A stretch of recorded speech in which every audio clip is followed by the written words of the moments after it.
What's up, everybody? Brian Tong here, and the HomePod and the smart home. This is an area that Apple has a whole lot of work to do in. It's really been their weakest category for over 2 years now. So instead of just complaining about the same things, I thought, maybe it's probably a better idea to offer real solutions so that we can all benefit from this. So for the record, I own a HomePod. It's back over there, and the sound, it is incredible, but it has extremely limited functionality with a way too high price tag. And this is still not a product that I can recommend to anyone other than maybe the hardcore Apple fanboy or fangirl who just doesn't care. They have to have it, especially compared to everything else on the market. So here are my four ways Apple can fix their HomePod smart home problem. All right, let's start off with number one, and the number one thing to fix.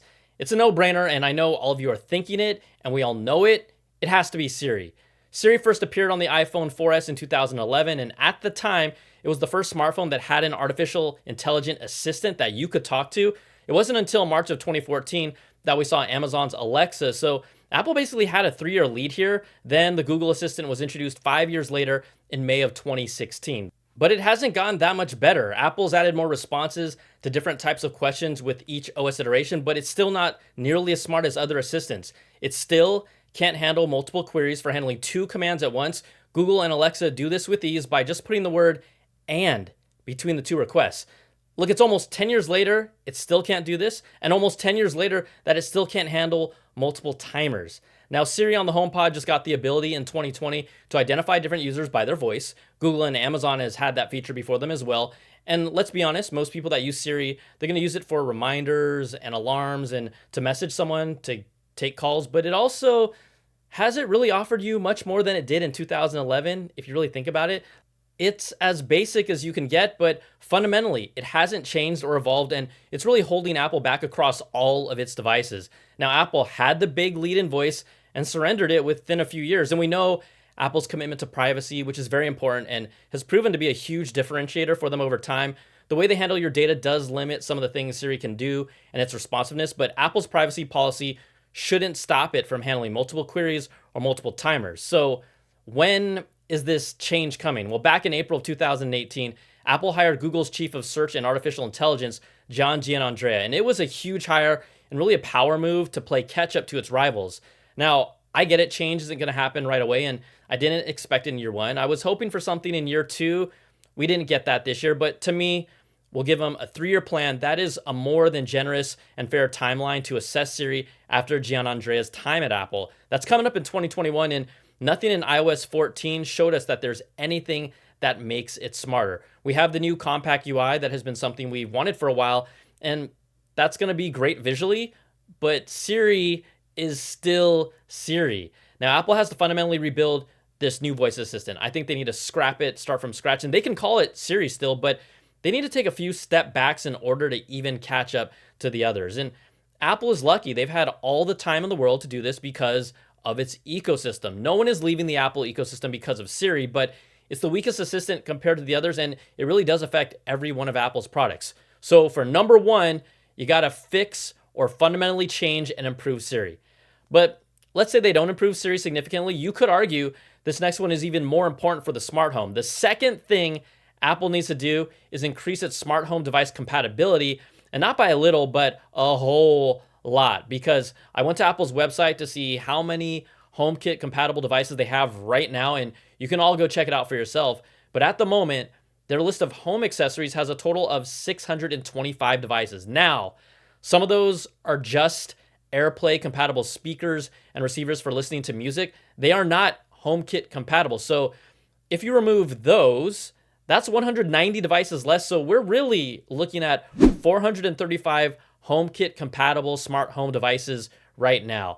And part of HomeKit's promise was easier setup and end-to-end encryption. And that sounds nice, but pulling up the latest reports that I could find from Amazon and Google that go back to just mid-2019 for reference, Amazon's Alexa platform is compatible with over 60,000 smart home devices from over 7,400 companies. Plus, you can add on their over 100,000 skills that are these mini voice apps that bring real value to the product. Now, Google's Assistant is compatible with over 30,000 smart home devices from over 3,500 manufacturers. I'm just going to be generous here and just put Apple's at the 625 total devices. Yeah, 625. That is embarrassing. And that's not even close. And sure, numbers don't always tell you the story, because let's say all of those other devices are from junk companies, but they aren't. Apple has never been my go-to because they aren't compatible with my Nest thermostat or my Logitech Harmony smart remote that controls my entire home theater. And those are just two kind of key fundamental parts of my smart home beyond smart lights, which are compatible with almost all platforms. So that just instantly disqualifies Apple as my primary smart home assistant. But there are changes coming. Now, Apple has recently partnered with Amazon and Google, Zigbee, and pretty much all the major smart device platforms to create this new alliance. And a new open standard is going to increase the compatibility of smart home devices. It's called Project Connected Home over IP, or CHIP. And it's an important move that will ultimately enable all these smart devices that don't work on HomeKit to finally be compatible. So creating a brand new standard like this, though, it doesn't happen overnight. The goal was for it to arrive by the end of this year. We're pretty close to that, but this could be a major turning point in the smart home space that will hopefully benefit all players if it works out. The global smart home market is expected to grow from $78.3 billion in 2020 to $174 billion in 2025. That's according to Kenneth Research. So there's about 174 billion reasons to do this, and Apple needs this group if they ever want to be serious about the smart home. So they can fix their smart home problem by just significantly increasing their smart device compatibility for HomeKit. All right, the third thing on my list is Apple needs to open up the HomePod. I've said it from day one. The HomePod is one of the best sounding smart speakers, if not the best, especially for its size. But what good is it if it only works with Apple? Okay, if you're an Apple user, you don't care, but I get it that using AirPlay to send audio works over longer distances versus Bluetooth. I get it that AirPlay also uses lossless compression for better sounding audio compared to lossy audio over Bluetooth. But the HomePod doesn't allow you to connect to any audio sources from Bluetooth at all. You might not even know that because it just sounds so ridiculous in 2020 for a smart speaker to only be AirPlay compatible. But hey, here we are. So that instantly rules out all non-Apple devices. Now, there are portable speakers like the Ultimate Ears Hyperboom. They're already allowing two Bluetooth connections from two different devices at the same time. The HomePod is at 0 right now, 0. Now, the general user, you won't even be able to tell the difference in audio quality, let's be honest, between lossy and lossless. I think it will never be so bad that you'd even stop listening. So I just think Apple needs to get over yourself and open up the HomePod to Bluetooth audio streaming. I would even say add an audio jack while you're at it, but okay, that's a little too much. It already took courage to get rid of it on the iPhone. The HomePod also needs to open up and be compatible with more services beyond just Apple Music. And in iOS 14, we learned for the very first time, Apple's HomePod will be able to work with other third-party services like Spotify and Pandora. Plus, you're going to still be able to set third-party music services as the default one. That was never an option before, but it might have been a result of Spotify filing antitrust complaints against Apple in the European Union to open up for other music services. We'll officially see this once iOS 14 rolls out before the end of the year. So the third fix to the HomePod smart home problem is to just open up the HomePod and make it easier to use with other devices and services. That's just common sense. And finally, how else can they fix their HomePod smart home problem? Think about this. I want to know what you think. Look, lower the price or make a more affordable version of the HomePod. One of the biggest barriers for Apple to make any moves in the smart home market is their price. The HomePod, Apple's only smart speaker, had an initial retail price of $349.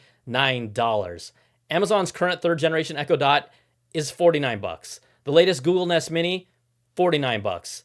Apple's HomePod currently priced at $299. So the latest smart speaker market share data from VoiceBot Research shows that in January of 2020, Amazon had the largest US smart speaker install base at 53%. That was dropping down from 61% in 2019. Google took a large part of that, coming in second at 31% market share in 2020 compared to 24% in 2019.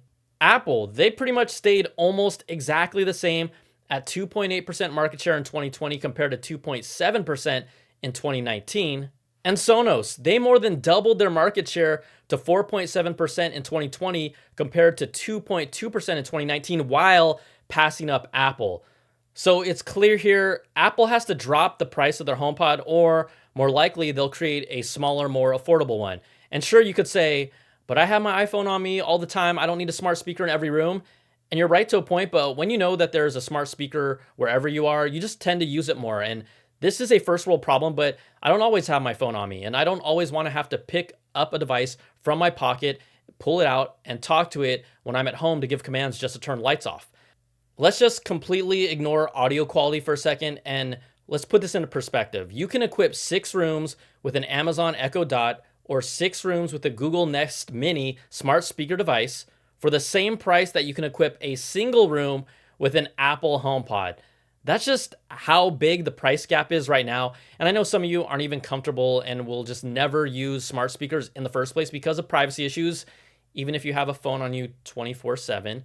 But a big part of Amazon's success was its low price point to entry, which allowed everyone to give it a try that wanted to. Even a couple months after Apple released the HomePod, there were refurbished unit sales on Best Buy for $199. I mean, the one you see there, I bought that one at that price because for its sound alone, at least, I felt it was worth $199. Now, HomePods have been popping up for brand new ones over the past few months, hitting that $199 price point again, and Apple still can't move enough HomePods. So the solution is right there in front of us. It's a more affordable, let's call it the rumored HomePod Mini. And ideally, I'd love to say 49 bucks. Hey, even 79 would be sweet. But knowing Apple, that is not happening. And we'll more likely see something between the $99 to $149 price range, unless maybe they surprise me.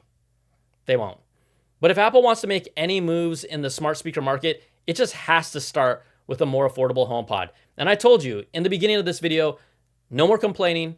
This is my 4-step plan to fix Apple's HomePod smart home problem. So we know Siri has to get better. Smart home device compatibility has to get better. They need to open up the HomePod to play nicer with others, and they need to offer a more affordable priced HomePod.